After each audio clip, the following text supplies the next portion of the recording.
Malanjira jirraaf ees jirta weellisuun Ameerikaa fi Awurooppaa jooree Afrikaa dhiichisuun Oromiyaa Finfinnee wareegame. The victim was a popular musician, an Oromo named Hachalu Hundessa.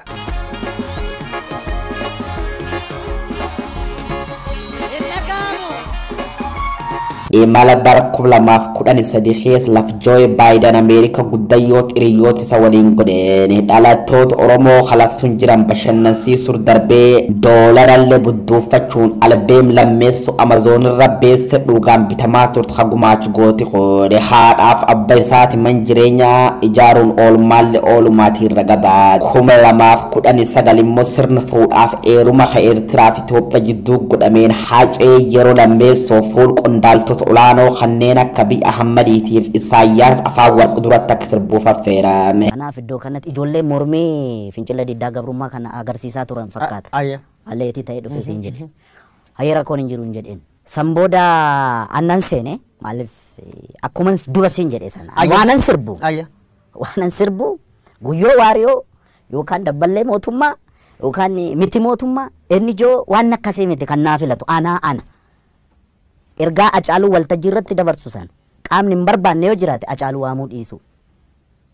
Erga dhufe garuu Hacaaluu waan gochuu qabu Hacaaluu qofaaf dhiisu. Galmi guddayyaa barkumeetti argamna The Theatre of Dream. Galmi guddayyaan kun namootaan guutame jira. Namu jijjiiram dhufee machaa'e tokkollee nuuf hin beeku. Balbal boroo keessaa maayikii qarate dhaabbata Hacaaluu Hundeessaa boonsaa waltajjii irratti yaamamnaa namni cufti burraaqeeyyan namootaatiin galmi guddaan Itoophiyaan qabdoowwee Isaayyaas afaan warqifaalleen qeliixaman. Hacaaluuf Teedi Afroo Isaayyaasiif Abiy Ahmad Faman tokko keessa yeroo jalqabaatiif wal argane Ab Teedi Afroo geerarsa Hacaaluutiin mootamee guntuutniiti isa jala dhokaad. Saba goffalmee du'een Taaddasaa Birruuta. Saba goffalmee du'een Waaqoo Buutuu Goota. Biyya goffalmee du'een Oliiqaa Dingilta. Biyya goffalmee du'een Balaa Zallaqaa Qilxuuta. Biyya goffalmee du'een Abdiisaa Agaata. Saba goffalmee du'een Bakar Waaree Koota. Saba goffalmee du'een Laggasaa Wagiita. Geerarsaaf dhiichisi daqiiqa 20 fudhate yoo xumuran firaaf ormii leellistuuf inaaftuullee dabalate namni lafa ol ka'ee hacee farkin dhaanii waan jirin fakkaata. Jidduutti adoonni sirbu alaabaan abba gadaa namootaan itti kenname. Haceen alaaba abbootiisa fuudhee waltajjii mirmirsuun shoobee Oromootaaf leebise ta'e. Abaayyee bacholoon hin eegu. Abuu koo kimma marrachiisa. Abaayyee koo baranan beeku. Abaayyee of na sassachiisa. Abaayyee warri Ingiliizii. Abaayyee xiyyaara tamaa oliga. Abaayyee warri Ingiliizii.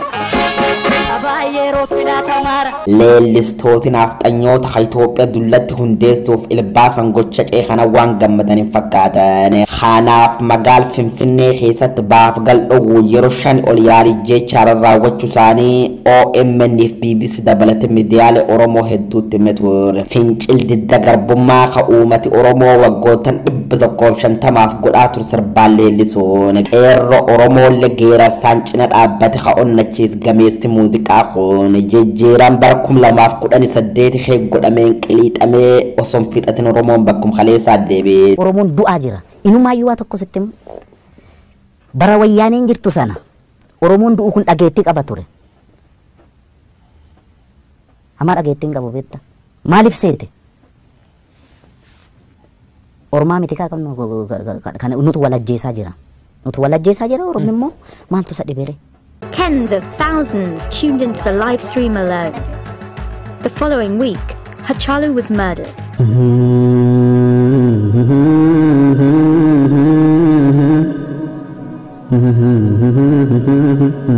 Misaayilli Oromoo Hacaaluu Hundeessaa boonsaa rasaas dabaaf cubbuutii waraanamuuf du'aaf jilbeeffate. Oromoon dhukkubsatte muuziqaa Oromoollee lafti dukkanoofte. Eebbisa addunyaa Usmaayyoo Muusaa jireenyeef daadhii galaanitti taansite Hacaaluu Hundeessaa kanyaatti qa'ee maccaaf tuulama Finfinneen abbootii lafa Oromoo ganuunan qa'ee qeera qalmaatti jette dadhabane. Ilma qaalii kadhab uummati Oromoo kumaatamaan dhiibame manidhaa yoo lakkoofsifamuun baay'een ijjeefamuun gameeyyii idduulle kasaama muuziqaan Oromoo aleellar dhaqqabdeen gaggabe du'aaf qorrees yookaan du'anii dhabamuun ta'uu baatti immoo biyya nyaatanii ka'uun hiree weellistoota Oromoo taate jilamaan booda keekii yaaddu kaase ilmi dhiira sabaaftu baraaq.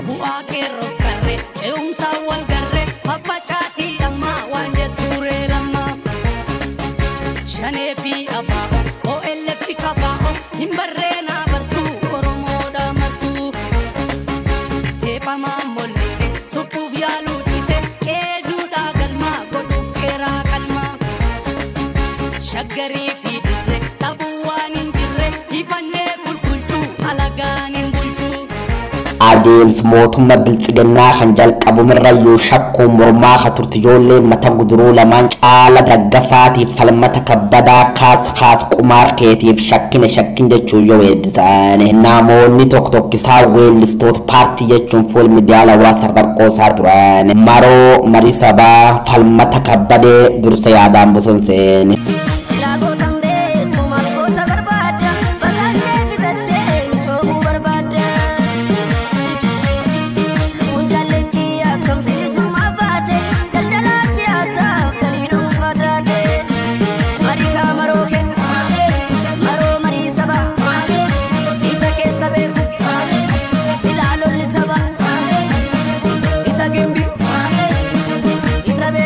Dolli naftanyaa Teediroos jalqab Oromoot wallootu goore Minilik markaa farminumore Hayila Sillaaseen nan biyyaa falmi yakkefannis hayyuu galaafati dargeeni qeerroo wayyaana biyyatti galche piipiltir naftanyaa nutti dhaal shakkin jechuun immoo mucaa wargalaan mallattoo diimtuu agarsiisa.